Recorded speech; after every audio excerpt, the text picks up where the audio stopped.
This key fob is from a 2015 BMW 320i, and we will be replacing the battery on this key fob. First step is to turn it on the reverse side and push this notch right here and just pull out the key just like that, and turn it this way, and you will see a little notch in this compartment. You just push down on it, like push down, and you'll feel it, and then pull up right there.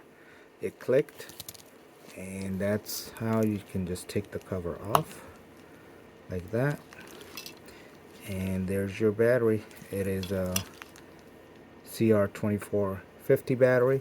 Just use a flathead screwdriver, get the battery out like that, and to insert it back, just go this way first, put it in, and just push it all the way in.